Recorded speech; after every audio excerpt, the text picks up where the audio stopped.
What the fuck is up, everyone? Prison Meddler here, back with another reviewing every album or rating every album's list. And today I am doing Slipknot. As you may know, they're a new metal band from Iowa. They've been around since '95. As you may know, the rating is 0 being the worst, and 0 out of 5 being the worst, and 5 out of 5 being the best. And before I begin, I must let y'all know I'm not reviewing demos, EPs, compilations, or live albums.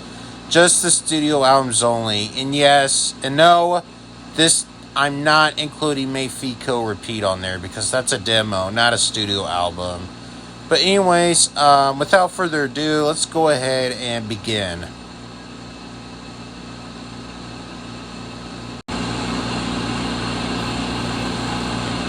Alright, now starting up is their self-titled debut, released June 29th, 1999, with only 2 singles released.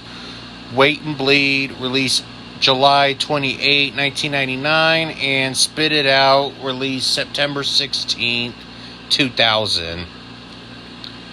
And yeah, as you know, this is definitely a new metal classic, full of songs such as Sick, Eyeless, Wait and Bleed, Surfacing. And yeah, this album, whenever this album came out, the band got into some trouble with the copyright, majority with the song Purity, but it's mainly because of the copyright lawsuit threats. So to avoid problems, they had to take Frail Limb Nursery, which is the intro to Purity, and Purity had to be taken out and was replaced with Be Inside.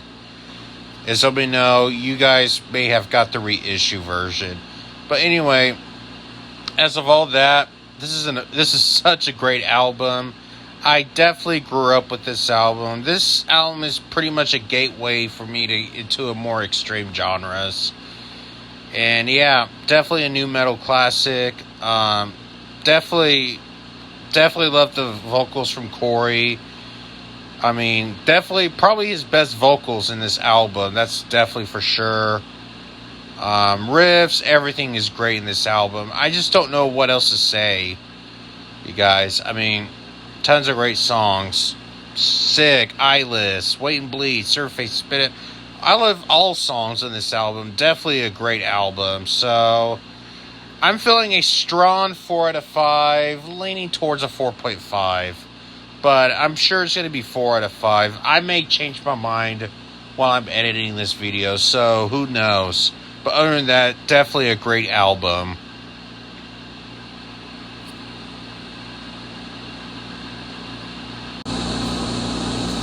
Alrighty, next up we got is Iowa, released August 28, 2001, with 2 singles released. Left Behind, released October 29th, and My Plague, released July 8, 2002. And yes, this album turned into a much heavier route with this album. Much more aggressive with the album. That album went so heavy that their relationships with the band member, they pretty much hated each other, and they pretty much consider this is the darkest time of their career. This album almost caused the band to break up. You want to know why? After this album, Corey moved to Stone Sour for a bit, and they came back 3 years later with Volume 3. This album almost broke up the band. That's how dark this album is. And yeah, it has a much more technical sound, much heavier riffs. The songs, People Equals Shit, Disaster Piece, My Plague, everything. All the songs I do love from this album. This is definitely a new metal masterpiece. That's definitely for sure. I definitely think this is better than their self-titled album. In fact, this is easily Slipknot's best album, without a fucking doubt. So yeah, I don't know what else to say about this song. Amazing fucking album from start to finish. So yeah, 4.5 out of 5 for me. Definitely an amazing fucking album. I don't know what else to say about it. This is definitely a definition of a Slipknot album. It's definitely a tense follow up from their previous album. So yeah, all the tracks are amazing. Don't know what else to say. Moving on.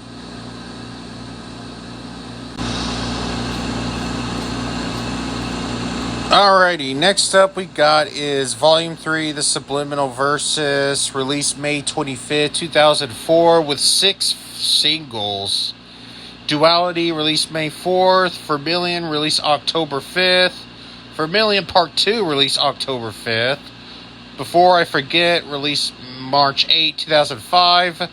Nameless, released November 1st. And The Blister Exists, released January 24, 2006. Holy shit, that's a lot of singles. But anyway, this album, probably their more sober album from their first 2 albums. This is pretty much this one pretty much leaning towards their mainstream sounding. After, this is kind of like Iowa with a more happy ending. Like, after Iowa, it just got much more darker. It turns out with this album, it has more of a happy ending sound compared to it. And yeah, this one has more elements, unlike their first 2 albums. They add more of their traditional sound with more melodic song structures. It adds guitar solos, and it has some acoustic elements on here too.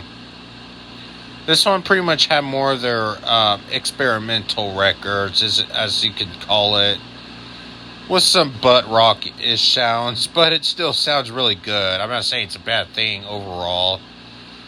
But, yeah, as everybody knows, it starts off with Prelude 3.0. Blister Exists is definitely an underrated classic, I should say. 3-0, Duality, Opie of the People. I'm going to be honest with you guys, I never cared for the song Welcome for some reason.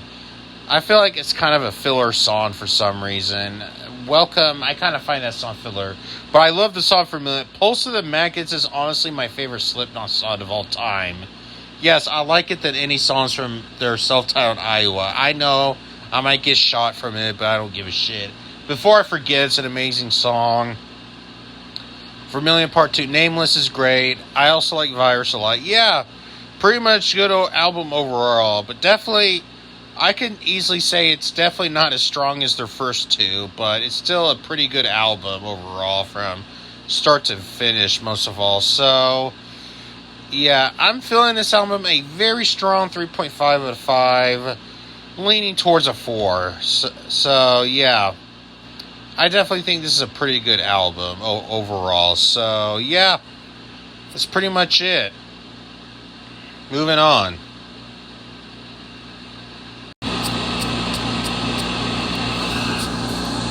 Alrighty, next up we got is All Hope Is Gone, release October 26, 2008, with 5 singles. All Hope Is Gone, released June 23rd. Psychosocial, released July 7th. Dead Memories, released December 1st. Sulfur, released June 15th, 2009. And Snuff, released September 28th. Now, this album pretty much leaned away from their new metal sound. I mean, they kind of still kept it at some point, but not as much as their first 3. It's leaning more towards their groove metal sound. I mean, it has more of some death metal influence sounds of it. And no, Slipknot is not a death metal band. Come on, guys. Stop with this whole gimmick shit. But anyway, yeah. And as so many guys noticed, this album is produced by Dave Fortman. He also produced Evanescence's debut album, Fallen, and he also produced Mudvayne's Lost and Found. So, yeah, in case you guys didn't notice that. So, yeah, as some of you know, the album starts off with one of my, probably the most underrated Slipknot song ever, which is Gematria, the Killing Name. Then we got Sulfur, which is a great song. Psychosocial's great. Dead Memories, I kind of consider this as butt rock, to be honest with you. Kind of has a Stone Sour type song to it. Vendetta is kind of a filler track, but I do like the drums from Joey Jordison. Butcher's Hook is alright. Gehenna is underrated. This Cold Black is another underrated song. I never cared. I'm going to be honest with you. I never cared for Wherein Lies Continue. I find that song a filler fest, to be honest. And then we got Snuff. Kind of overrated track, but still good. And then we got the closing track, All Hope Is Gone. And we got two butt rock tracks, Child of Buried Time and Until We Die, which they're kind of butt rock songs. But other than that, the album is still solid at the most part. Yeah, there is some moments that kind of drove off. It's a lot weaker than Volume 3. But the production is still good, and it does have plenty of great moments here and there. But, yeah, as you may know, this is the last album with Paul Gray before he died in 2010. And Joey Jordison left the band in 2013. And unfortunately, he also died in 2021. So there's that. So as overall, I feel like it's a pretty decent album. I wouldn't say it's special or anything like that. So I'm feeling this album a 3 out of 5. It's a pretty decent album overall. So yeah. Not their best, but it's not their worst. It kind of is their worst album at the time, but we'll get to their worst album in a bit.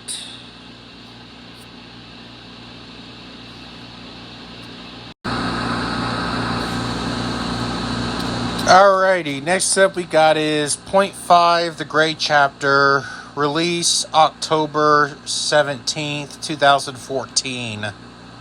With 5 singles. The Negative One, release August 1st. The Devil and I, release August 26th. Custer, release October 10th. Kill Pop, release April 28, 2015. And Goodbye, released January 5th, 2016.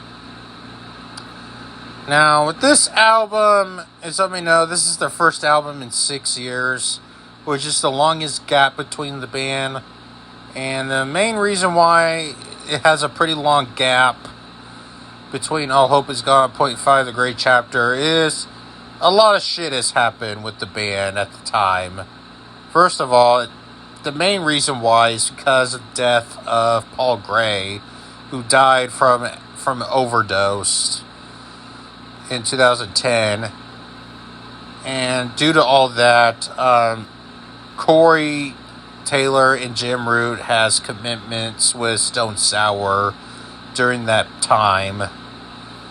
So, yeah, they've been releasing more albums than they had with Slipknot.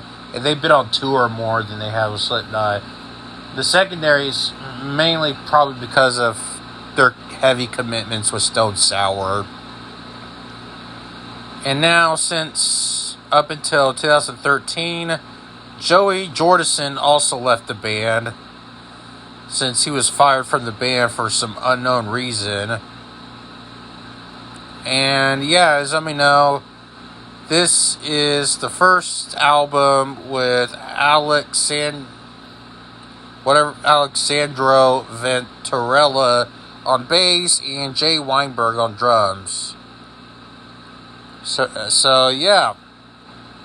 And their last album with Chris Finn on percussion, even though they did a song after that album was released, after he left the band due to a lawsuit threat back in 2019, but we'll get to that very shortly.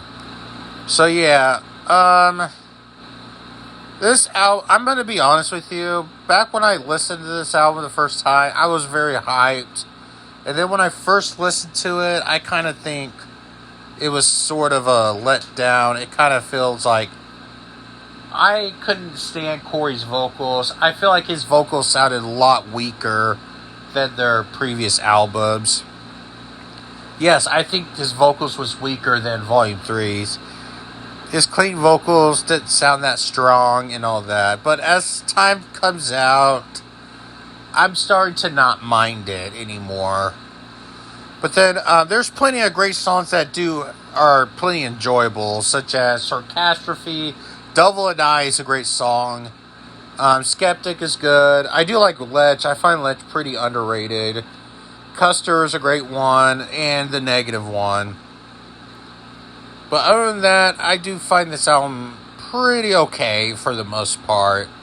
I mean, it's not terrible or anything. It's kind of like a step down compared to their previous album. So, I wouldn't say it's a bad album. I just feel like it's kind of a disappointment compared to their previous albums. So, yeah, and the production kind of sounded a little bit lower too, but not a lot.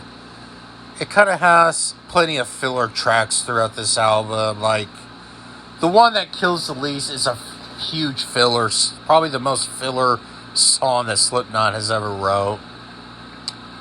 But yeah, other than that, I think it's an alright album. I'm feeling this album a pretty strong 2.5 out of 5 on this album. It's an alright album. It's not bad, but it's not good. That's all I have to say here.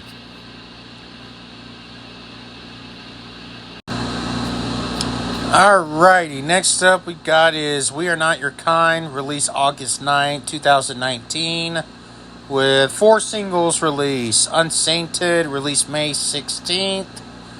Solway Firth, released July 22nd. Birth of the Cruel, released August 5th. And Narrow Forte, released December 16th. And yes, I do think this album is a step up from Point 5, The Great Chapter. I do think it's a lot better than Point 5, The Great Chapter. So, yeah. And definitely their strongest since Volume 3, that's for sure. And as we know, the title called We Are Not Your Kind is taken from the song All Out Live. For some odd reason, that song, for some reason, isn't on this album. Which I kind of find that very strange for some reason. Turns out that this is a standalone single. Even though it's a bonus track from their We Are Not Your Kind album, I kind of find that very strange for some reason. I guess it's probably because of Chris Finn leaving the band. I don't know. I don't know. Maybe it doesn't fit well with the album. I don't know. But anyway, as for the rest, it sounds pretty good for the most part. Yeah, it may have some few fillers, especially my Pain track. And that's pretty much it. That's probably the only song I find filler. But overall, it's still pretty good. Unsainted, which is definitely a great song. Birth of the Cruel is good. Narrow Forte is a banger. So is Critical Darling. A Liar's Funeral kind of has this doom-ish sound. Red Flag is definitely underrated. Spiders sounds a lot different. It sounds more like a 9 Inch Nails type track. Orphan the song Orphan. I'm gonna be honest. It sounds like a sequel to the Heretic Anthem Part 2. I kind of consider Orphan as the Heretic Anthem Part 2 for some reason. Not Long for This World's decent, and I do dig the song Solway Firth. I could consider this being as the Iowa type heavy track, even though there's no way this album is heavy as Iowa. But other than that, how I would describe this album, it's pretty much a mix between if Self-Titled, Iowa, and Volume 3 had a threesome. That's how I would describe this album. But yeah, I do think Corey's vocals is a lot stronger in this album. I do think the production sounded a lot better. And yeah, this is definitely one of the most anticipated albums of 2019. So yeah, I do think this is a major step up from their previous album. So yeah, I'm feeling this album a 3.5 out of 5. Definitely nowhere close to their classic albums, but I do think, I don't think We Are Not Your Kind is one of their best albums, but I definitely think it's better than All Hope Is Gone and Point 5, The Great Chapter.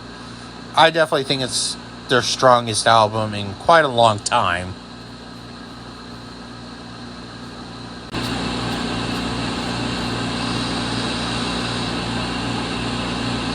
Alrighty, next up we got is The End So Far, released September 30th, 2022, with 3 singles. The Chapeltown Rag, released November 5th, 2021.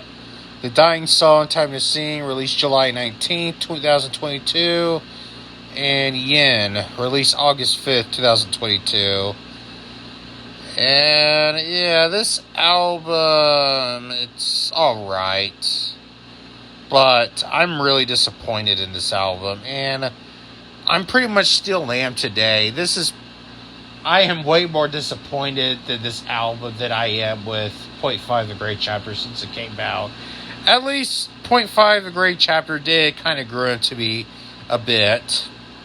This album, I don't know. This is a major step down from We Are Not Your Kind, and I just don't know what the fuck just happened. Yeah, I mean, most of this song is pretty much, I mean, all of it. I do like the experimentation that Slipknot goes, but this album, they did the too much. I mean, yes, I know they do it a lot with We Are Not Your Kind too, but they pretty much kept consistent with their music with this album. This album didn't. And this, I mean, it's just a major, most of the songs on here is just very cookie cutter generic track. I hated the song Adderall. I kind of consider this album a troll song. When I first thought of it, I thought it would be something like Gematria, The Killing Name, but no, it's basically a cookie cutter ball sounding song. But I'll admit, there are still a few songs that do hit, such as The Dying Song, I do like. Chapeltown Rag's cool. I do like Hive Mind. But the rest, I just could care less about. I did like Yin at first, but nowadays, not too much. Most of their songs are just very cookie cutter. I did not care for Warranty. I did not care for Medicine for the Dead. I absolutely hated the song Acidic. I never cared for Heirloom, or neither does H377. Sounds like a I don't know, watered down Pulse of the Maggots to me. And the next two are just boring. But overall, yeah. I mean, I'm going to be honest, I don't hate this album. I don't really hate The End so far, to tell you the truth, but I'm just really disappointed. It's not a terrible album. It's kind of bad at some point, and I just did not like this direction that Slipknot is going after. Yes, I know, they're in their 50s now, blah, blah, blah, blah, blah, blah, blah, blah, blah, but there's literally no excuse for making this sound cookie cutter. I mean, hell, even Jim Root even admitted that this album was rushed at the first point. Despite, this is the shortest gap between an album from Slipknot since Volume 3. Since majority of the Slipknot sounds pretty much every 4 to 3 years. This album came out 3 years after We Are Not Your Kind, and that's their shortest gap since between Iowa and Volume 3. But yeah, overall, I just find this album very weak, lazy, and poorly written, executed album. So I'm going for a 2 out of 5 on this album. It's pretty much a very cookie cutter album to me. I mean, it's not terrible. I don't hate it. It's just, I just don't really go back to it. And out of all the Slipknot albums, I definitely think this is their worst album to date. And despite the fact that this is their final album with Roadrunner, and not only that, this is their final album with Craig Jones and Jay Weinberg. Since it's unknown who replaced Jay Weinberg. No, I'm sorry, Craig Jones, but Jay Weinberg pretty much, he was replaced by Eloy Casagrande, who is from Sepultura. And I've seen some performance on it, and he did a pretty good job. I'll give it that. So yeah, I'll probably give Slipknot another chance since they pretty much changed the lineup here. But other than that, but as for the end so far, I just consider this to be a very cookie cutter album. Alright guys, so that's it. That's all the albums I reviewed for Slipknot. So how would you rate the albums? Let me know in the comments. So yeah guys, that is pretty much it, and I'm gonna go ahead and get the fuck out of here. So I'm out.